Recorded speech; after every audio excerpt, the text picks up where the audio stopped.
जय हिंद साथियों। उम्मीद करते हैं आप सभी लोग अच्छे होंगे। आपके लिए यूपी में एक और वैकेंसी जिसका नाम है होम गार्ड का फुल नोटिफिकेशन आउट हो चुका है। तो जैसा कि पहले आप लोगों को पता होगा कि यूपी होम गार्ड की वैकेंसी आने को थी और उसका नोटिफिकेशन अब आउट हो चुका है।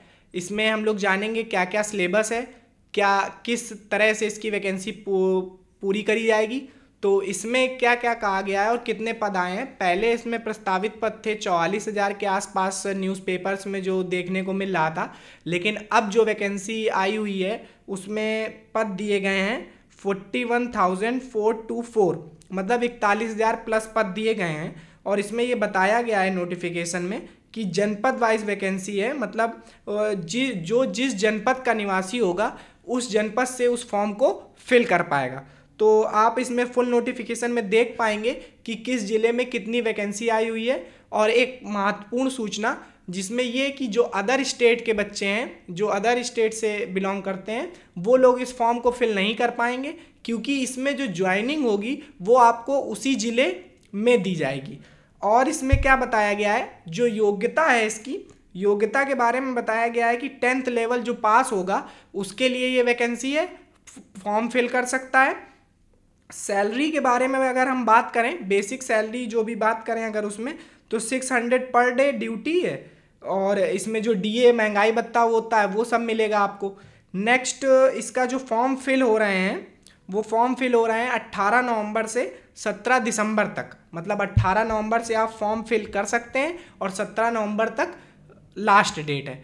बात आती है इसको स्टार्ट कैसे करेंगे, तो यूपी जो साइट है यूपी पुलिस की, उसमें बताया गया है ओटीआर मैंडेटरी है, मतलब ओटीआर आपको करना मस्ट है। तो ओटीआर के जरिए से आप अपना मोबाइल नंबर जो कि आधार कार्ड में लिंक होगा, उस नंबर से आप उसमें ओटीआर करेंगे, आपको एक नंबर दे दिया जाएगा, उसके आधार पर आप फॉर्म फिल करेंगे। अब बात करते हैं हम लोग इसमें क्या क्या क्राइटेरिया है जो देखेंगे। तो जो एज है वो बेसिक सी एज जो इसमें ज़्यादा दी जाती है वो है 18 साल से 30 साल तक। अब उसके बाद हम लोग बात करेंगे कि इसमें जैसे एनसीसी की बात कर लें अगर, तो एनसीसी में नोटिफिकेशन में दिया हुआ है कि अगर आपने एनसीसी कर रखा है, तो अगर आपके पास सी सर्टिफिकेट है, मतलब सी प्रमाण पत्र, अगर आपका सी ग्रेड आया हुआ है तो 3 नंबर उसके मिलेंगे, बी के 2 नंबर मिलेंगे और ए के 1 नंबर मिलेगा। और भारत स्काउट एंड गाइड प्रमाण पत्र धारक इसमें लिखा हुआ है तो उसका 1 नंबर मिलेगा। जिन लोगों के पास ये उपलब्ध है उनके लिए, बाकी और सभी लोगों के लिए ये सुविधा नहीं है। नेक्स्ट अगर देखेंगे तो इसमें अगर बात करेंगे पेपर किस मोड में होगा, तो वो लिखित परीक्षा होगी, मतलब OMR बेस्ड होगा। इसमें सामान्य ज्ञान बताया गया है, प्रश्नों की संख्या बताई गई है 100 और उसके कुल अंक 100 और समय 2 घंटा। ठीक है। इसमें एक और लाइन ये लिखी है इन्होंने कि लिखित परीक्षा में 25% से कम अंक प्राप्त करने वाले अभ्यर्थी एनरोलमेंट के लिए पात्र नहीं होंगे। तो ये एक मस्ट लाइन है जिसमें मतलब 25% अंक लाना अनिवार्य है। लेकिन आप ये समझ सकते हैं कि आप प्रतियोगी परीक्षाओं की तैयारी कर रहे हैं तो 25% मार्क्स से काम नहीं चलेगा, आपको ज़्यादा ही मार्क्स लाने होंगे। उसके बाद हम लोग देखेंगे कि इसमें जो है फॉर्म की फ़ीस कितनी मांगी गई है, ये देख लेते हैं नोटिफिकेशन में कितना लिखा हुआ है। फॉर्म की फ़ीस जो है, फॉर्म की फ़ीस के लिए इसमें बताया गया है 400 रुपये बताए गए हैं, जो कि आपको पहले भी पता होगा। 400 इसमें जो मांगा गया है 400 EWS जनरल OBC के लिए, और SC ST के लिए वो 300 कर देते हैं। लेकिन फिर भी देख लेते हैं नोटिफिकेशन में, एक बार कंफर्म करना ज़रूरी है।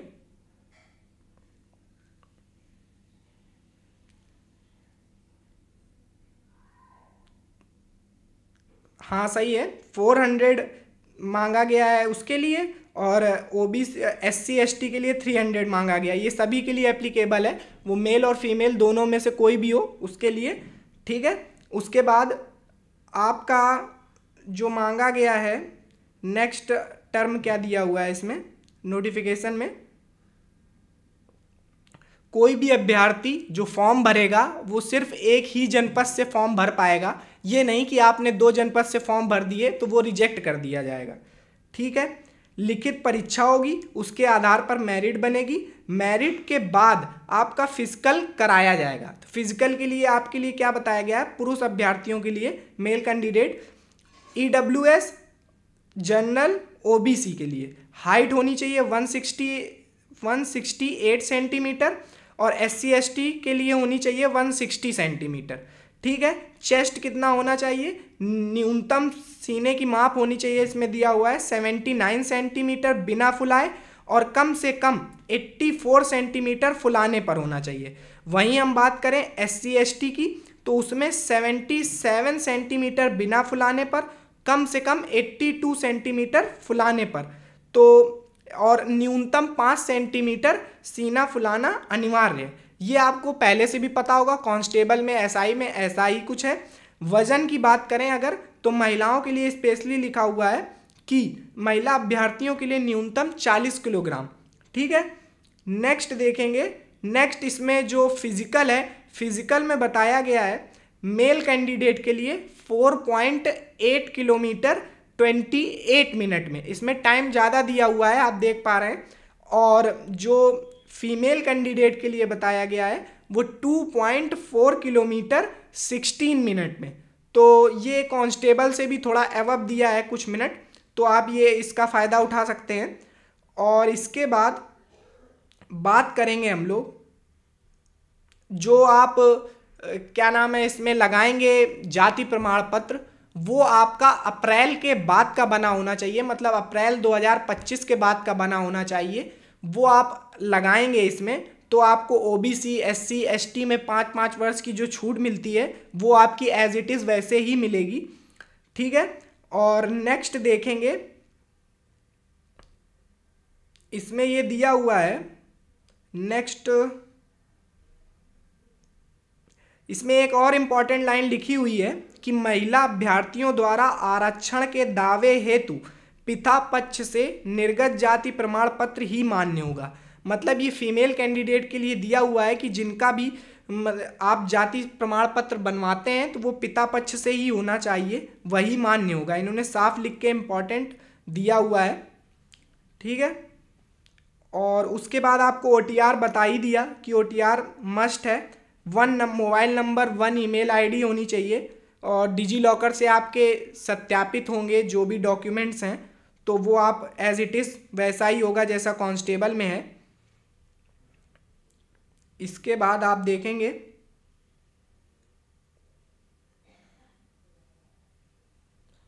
बात कर लेते हैं सिलेबस की, जो इन्होंने लिख के दिया है कि सामान्य ज्ञान जो आपसे पूछा जाएगा 100 प्रश्नों का, उसमें क्या क्या पूछा जाएगा इन्होंने लिख के दिया है। इन्होंने बताया है सामान्य ज्ञान, सामान्य विज्ञान, भारत का इतिहास, भारतीय संविधान, भारतीय अर्थव्यवस्था एवं संस्कृति, भारतीय कृषि, वाणिज्य एवं व्यापार, जनसंख्या, पर्यावरण एवं नवीकरण, भारत का भूगोल, उत्तर प्रदेश के प्राकृतिक संसाधन, उत्तर प्रदेश की शिक्षा संस्कृति, सामाजिक प्रथाओं के संबंध में विशिष्ट जानकारी, उत्तर प्रदेश में आयोजित प्रमुख मेले, त्यौहार, खेल पुरस्कार, उपलब्धियां, उत्तर प्रदेश में राजस्व, पुलिस और सामान्य प्रशासनिक व्यवस्था, मानवाधिकार, आंतरिक सुरक्षा तथा आतंकवाद, भारत और उसके पड़ोसी देशों के बीच संबंध, राष्ट्रीय तथा अंतर्राष्ट्रीय महत्व के समसामयिक विषय, राष्ट्रीय तथा अंतर्राष्ट्रीय संगठन, पुरस्कार और सम्मान, देश राजधानी मुद्रा, महत्वपूर्ण दिवस, अनुसंधान एवं खोज, पुस्तक और उनके लेखक, social media communication, Uttar Pradesh शासन द्वारा संचालित कल्याणकारी एवं जनमुखी योजनाएं, महिला सशक्तिकरण, आत्मनिर्भरता एवं औद्योगिक विकास के प्रयास, प्राकृतिक घटनाएं, महत्वपूर्ण सम्मेलन और समारोह। तो ये आप देख पाए जो आपको सिलेबस बताया गया वो आप देख पा रहे होंगी। पहले कांस्टेबल में भी ऐसा ही कुछ सिलेबस है जीएस का, जो आप उसमें मिलाएंगे तो कुछ टॉपिक आपको सेम मिलेंगे। तो जो आप सिमिलर तैयारी उस चीज़ की कर रहे हैं और भी अदर भी कॉम्पिटिटिव एग्जाम की तैयारी कर रहे हैं तो आपको ऐसा सिलेबस देखने को मिलेगा। कुछ एक्स्ट्रा पढ़ने को नहीं बताया गया है, बस इस पर आप ज़्यादा फोकस करेंगे क्योंकि आपके पूरे 100 क्वेश्चन इसी के आने हैं। तो आप इस पर अपनी पूरी मेहनत करेंगे कि हाँ ये टॉपिक से हमसे क्वेश्चन ना छूटे। और जो करंट अफेयर है वो पूरा बताया गया है कि अंतर्राष्ट्रीय और जो यूपी की करंट है वो आएगी, एक लाइन बोली है इसमें, तो आप उसको भी अच्छे से तैयार करेंगे। तो ये आपके लिए इन्फॉर्मेशन वीडियो थी जिससे आपको ये पता लग पाया कि क्या क्या चीज़ पूछी जाएगी और कैसे फॉर्म फिल करना है और क्या पढ़ना है।